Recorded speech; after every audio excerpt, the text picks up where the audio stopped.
Hi guys, welcome to another video here on my YouTube channel guys. There's just so much going on in the NBA right now. That's why I have to keep grinding. I have to be hustling. There's so much stuff to talk about and I'm having so much fun making all these videos and just kind of go through all the news with you together. So it's a blast to me, man. I really enjoy it. It gives me a lot of power, energy, and it's also nice to see that some of you guys actually enjoy my content. They subscribe to my channel, they leave me a like, and just the views go up. So that is very much appreciated, guys.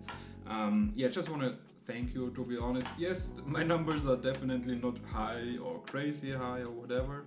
They definitely could be higher, and my goal is that obviously they get higher at some point. But yeah, you have to live in reality, and the reality is that I'm a very small YouTuber, and it's fine. That's where I am at the moment, and I'm just happy for the little steps I'm taking, right? And it's so I really appreciate it, guys, that you subscribe or write me a comment or leave a like. It's very much appreciated. So for today's video, let's go and have a look at some NBA news. Yes, some re-signings happened, some player changing teams happened, some trades happened, and a lot of crazy stuff. So let's go through it all. And yeah, so leave me a like and subscribe to my channel, guys, if you enjoyed. I just came home from work, and that was the first thing I did was take a shower and then just record a video because there's so much to talk about. All right. So I'm here on Bleacher Report, and yeah, the first news from today, so it's pretty much free agency day 3. Eric Gordon resigns with 76ers. I mean, yeah, his role is just going to get smaller and smaller because I don't know how old he is. Does it say here? He must be like 36, 37 or something like that. So he's making 1-year deal, veteran minimum. So that's good for them because he knows the system, he knows the coach. And I just like some consistency at this position. A lot of experience, and it's good, man. So another one is Tre Mann resigns with Hornets. He got a nice deal, 3-year, 24 million. I think it's also a very good deal. Let's not overthink it. Tre Mann had some good games with the Hornets, where he was just getting really hot, and we all know what he's able to do. Hopefully, he can get more consistency in his game, more defense. Maybe he gets a little bit stronger. So those are 3 areas where I would like to see him improve. But still a very good player, a young player, and it was great that they got him out of OKC, I believe it was. So yeah. Just try him out, And now talking about Tre Mann and the Hornets, so yeah, I wanted to talk about another player, but I completely forgot. Yeah, I remember the guy, Bones Highland. Does anybody know what happened to him? He reminds me so much on Tre Mann, so that's why I just randomly thought about Bones Highland. I know the last thing I heard from him was that he was on the Clippers, I believe. And then it became very quiet, which is weird because some years ago, when he was still on his rookie deal, or rookie year even, or sophomore year, and still playing in Denver, they were so high on him. They saw a lot of potential in him. So yeah, let me know if you know what happened to him. Duncan Robinson acquired by Pistons in sign and trade. So 3-year, 48 million. It's fine, and then we sent out Simon Fontecchio to Miami. Yeah, it's fine. Simon had a very good first year when he came via trade from Utah, but last year was not good at all. And Duncan Robinson, I thought that Miami Heat really wants to build with him or to go with him in the future, but yeah, so they made a trade, and he was a long Heat guy, so he was also undrafted if I'm not mistaken, and isn't he like the 3-point leader in franchise history? So yeah, a lot of numbers and a lot of good things for him. And I remember, I used to think when they went to the finals? Yeah, so he was very, very underrated. He was kind of the glue guy, so he was like the motor. Is that how you say it in English? He was a very important player for the Miami Heat, and not only the shooting, but also the drives and the defense and stuff like that. So He deserved that contract, and yeah, he was always a good Heat player. He always got a lot of criticism. And yeah, by the way, one of my favorite podcasters, so just putting it out there. Larry Nance Jr. signs with Cavs, so he goes back. I don't know, it doesn't say what kind of deal they got. So he wasn't he in the DeJounte Murray trade with New Orleans, and then he was signed with the and then he played for the Hawks, exactly, and now he goes back to the Cavaliers, where he once played, and I think his dad also played there. So nice welcome home story. I was always thinking LeBron goes back to the Cleveland Cavaliers. Maybe you get Larry Nance Jr. coming back, and that's your homecoming. I don't know. Drew Eubanks signs with Kings. Okay, the Kings are changing their bank quite a bit. So they sent out Valanciunas. They brought in Dennis Schroeder. Now Drew Eubanks. So I don't know. He was a Clipper, yeah, before that. So he stays in California. Tim Hardaway Jr. signs with Nuggets. So the Nuggets are doing a great job here, guys.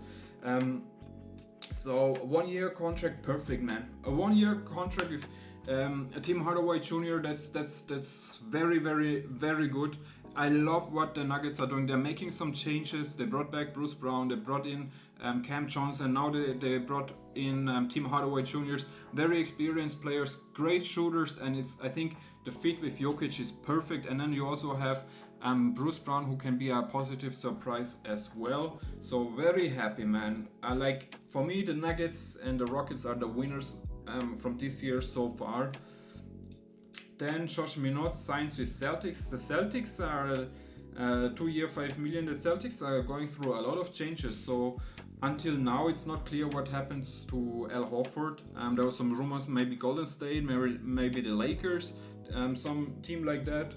I still think that he could go back to Boston because he loves it there. They love him there. His dad loves it there, obviously. And so there's a lot of arguments for me where I say maybe he goes back to Boston. And I think also his role is going to be big because they also lost Luke Cornett to the Spurs. They did bring in Luke Garza, which I'm actually quite a little bit excited. Like his per 36 minutes stats, they look fantastic. Just go and look that up. So if Al Horford comes back, I think he has a solid chance to become not a starter, but very decent minutes, right? The same with Josh Minott. He's probably going to get some good minutes. And then we had one which I'm not sure how I feel about it. Jakob Poeltl signs Raptors extension, and he's going to make like 104 million in 4 years, so until 2029-2030 season, which is a lot of money for a center who is good, but he's getting up there in age, and he's also not a big difference maker. So let's have that in mind. 4 year, 104 million, and see what Miles Turner got from the Milwaukee Bucks, and just kind of compare it to each other, because right now I'm very skeptical about it. So let's see that. Sandro Mamukelashvili signs with Raptors. Okay, probably a minimum, 2 year, 5.5 million. So yeah, he comes over from the Spurs. Solid 2K player, don't mind him there. Jericho Sims re-signs with Bucks. So this is the first Bucks move. There's more to come. 2 year deal with a player option, so good for him. I like him. I definitely don't mind him. Pat Connaughton, another Bucks move, traded out to the Hornets, so to make some cap space. They did have to include a second round pick. Okay, that's fine. 2 second round picks. Yeah. So that's perfect, man. And you bring in Micic, which I don't know why he's on such a good contract. He's making like 8 million a year. I have no idea. Like when I watched him, he never impressed me. I know he was playing in the EuroLeague, but I didn't really love him with the Thunder nor with the Hornets. So I don't know. Maybe he's a good backup point guard for the Bucks. So Gary Harris comes in. So the Bucks are just crazy, man. 2 year deal, player option, second year. Good for him. We all know a healthy Gary Harris can be the difference maker on an important game. His defense is good. He's definitely a very good shooter, but yeah, a lot of injury problems. But don't mind it. They also brought back Gary Trent Jr. That's a good guard as well. Jonas Valanciunas traded to Nuggets. Really don't mind it at all, especially for Dario Saric, one of the biggest disappointments disappointings from last year. He got like 5 million or something, Saric, from the Nuggets, and yeah, was just not a factor at all. So you're bringing in Valanciunas, who I'm a big fan of. I loved him in Washington. He was very important there. I mean, obviously, he didn't go into winning games, but you know what I mean? Like, just from a basketball standpoint, he was very important and very good. Like, he has a good mid-range game. Yeah, his defense is not the best, but I don't know, man. He's just a solid screener. Don't mind him. And now we have this one. So Miles Turner signs with Bucks. This came for me out of nowhere. I was so sure that the Indiana Pacers are going to re-sign Miles Turner because they also made some weird trade during the finals, and that trade was just made to make some money, to free up some money. And for me, it was clear that he stays in Indiana. Like he's played his whole career in Indiana. He was always there for the lows, for the highs. Very important player. Yes, the finals were not great. The last games he didn't deliver, but he was also dealing with a cold. So yeah, it's not easy to play basketball when you're ill. So yeah, I don't really think that matters too much. And yeah, just hate to see that, to be honest. Like, the Pacers are going to be struggling next year. Haliburton out with a long injury. Now Miles Turner is gone. I don't know if Pascal Siakam can put all this on his back. They probably do have some cap space now, but yeah, I don't know. So yeah, he gets a 4-year, $107 million contract. So that's... And what did Jakob Poeltl get? So let's just compare this, because this is important for me. So Jakob Poeltl gets also 4-year and just 3 millions left. So that's why I say I don't like the Jakob Poeltl signing at all, because you can get Miles Turner for pretty much the same amount of money, and he just went to the finals. He's younger, he can shoot better. Yeah, he's not a defensive monster anymore, but he still has a decent block average. So I don't know, man. For the Bucks, it's going to be nice. I like him next to Giannis Antetokounmpo. But yeah, for the Pacers, I really feel bad, man. I don't know if they had some problems or whatever. Yeah, and then he also got some 15% trade kicker, which I'm not sure what that means, to be honest. Then the next one, Guerschon Yabusele signs with the New York Knicks. Also a surprise, because he didn't sign for much money, so 2-year, $12 million. I definitely thought he outplayed this contract. He was better than this. And even Philly was a great fit for him. So I was surprised to see that, but good for the Knicks. Like, they need bench players. They brought in Jordan Clarkson the other day. I'm excited about Tyler Kolek. Definitely see some stuff there. And also, what's their center? Hook Porty. I think, didn't he play in Germany, or isn't he German or something? So yeah, there's some good bench players now, in my opinion. So Gary Trent resigns with Bucks. This stuff I talked about already, but yeah, the big one, of course, is Damian Lillard. So they waived him. I mean, they waived their second best player, and they did that to bring in Miles Turner, which is very good because Miles Turner was like he was not able to, or he couldn't go there if Dame was still there. So yeah, they had to make some changes. I mean, it really sucks that you just have to waive him, and his contract now, he was left on $130 million. So they stretch it over, I think, 3 or 4 seasons, which is terrible. That's like $25 million a year, which is just dead cap. Like you can't get anything from it. You can't use it. It's just sitting there, and you're paying a player who is not there at all. So I don't know what was going on. Maybe they have had some problems in the locker room. I have no idea. It's all speculation, but it was a shocker. It's great that they are able to bring in Miles Turner, and you know what?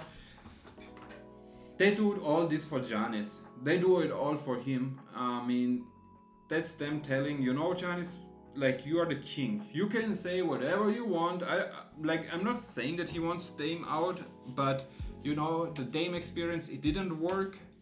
He's hurt now. Next year would be he would be hurt most time. He's also old now, 36 years, and the contract is very, very heavy. So them saying, Giannis, you are still here, we love you, we want to build around you, so let's make this terrible move for us, and we stretch out Dame's contract just to bring in Miles Turner, like a better player, a younger player, and try to win another championship. Like, they go all in, man. Year after year, they go all in, and their whole future, the nearby future from the Milwaukee Bucks, it's all built, or it's all spent to make Giannis happy. That's how crazy they are. They signed his product multiple years, right? They kept giving him contracts which nobody really understood. Thanasis, right? And now they're making all these trades, all these signings, all this stuff just for him to stay. And I'm pretty sure he's going to stay. Like, San Antonio didn't pull the trigger on draft night. I thought that's definitely a possibility, that he goes to San Antonio and they get that number 2 pick and some other good picks and players back, young players, but they didn't do it. And I think now he's going to stay in Milwaukee. But I don't know what they're doing, man. So now Dame, as a free agent, he doesn't have to worry about money. And there's been some rumors that maybe the Golden State Warriors are interested, maybe the Miami Heat or the Los Angeles Lakers. I mean, he just can choose his team and he doesn't even have to worry about the money. I mean, like, it's so crazy. Like, for us, like, in our world, none of them have to worry about money anymore, right? Because they make so much, but you know, they live in a different world, so they have different bills to pay, different houses to pay, and all this stuff.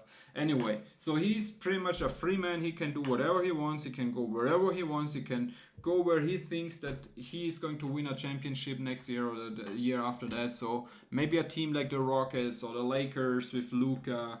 I mean, maybe even the Celtics. I mean, imagine Dame to the Celtics on a minimum or whatever. That would be amazing to see. So, yeah, Miami Heat. I don't know. We all know they loved him years ago, but you know, he also chose Milwaukee over them, and yeah. So I'm not sure if the timeline is there anymore now without Jimmy Butler. But Golden State, I mean, that would be crazy, man.